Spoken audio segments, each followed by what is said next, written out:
अमरावती महानगरपालिकेच्या आगामी निवडणुकांच्या पार्श्वभूमीवर महायुतीतील जागावाटप अद्याप ठरलेले नाही, अशी माहिती भाजपाचे नेते तथा अमरावती महानगरपालिकेचे माजी गटनेते तुषार भारतीय यांनी दिली.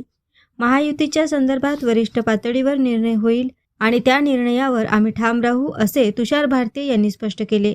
तसेच वरिष्ठ भाजप नेतृत्वाने एकला चलो रे हा निर्णय घेतल्यास भाजप संपूर्ण जागा स्वबळावर लढविण्यास पूर्णपणे तयार आहे, असेही त्यांनी सांगितले.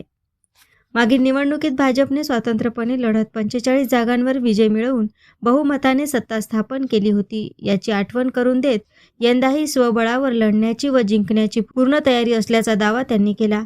अमरावती महानगरपालिकेत महायुतीतून असो किंवा स्वबळावर दोन्ही परिस्थितीत भाजप विजयासाठी सज्ज असल्याचा विश्वास तुषार भारतीय यांनी व्यक्त केला.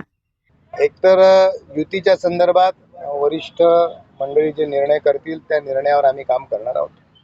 पण भारतीय जनता पार्टीने जर म्हटलं की आपल्याला एकला चलोरेच्या भूमिकेत जायचं आहे, तर भारतीय जनता पार्टीची अमरावतीमध्ये संपूर्ण सीट लढायची तयारी ऑलरेडी आहेच. कालच्या विजयानंतर अमरावतीमध्ये तशी परिस्थिती आहे का मित्रपक्षांना सोबत घ्यायची की मग स्वतंत्र लढायचं? नाही, मागच्या वेळी तर आम्ही सगळे लढलो आणि 45 सीटमध्ये बहुमतात होतो. त्यामुळे आमची तयारी पूर्ण आहे बहुमताने लढायची, जिंकायची, स्वबळावर लढायची आणि जिंकायची. पण वरिष्ठ जो काही विचार करतील तो नक्कीच महायुतीच्या विजयाचा करतील, नक्कीच भारतीय जनता पार्टीच्या कार्यकर्त्यांना न्याय देण्याचा करतील. आणि म्हणून आमची दोन्हीही गोष्टीमध्ये विजयाची तयारी आहे, जिंकायची तयारी आहे, लढायची तयारी. एएस न्यूज महाराष्ट्रकरिता अमरावती येथून रुपालीसह अनिल साखरकर.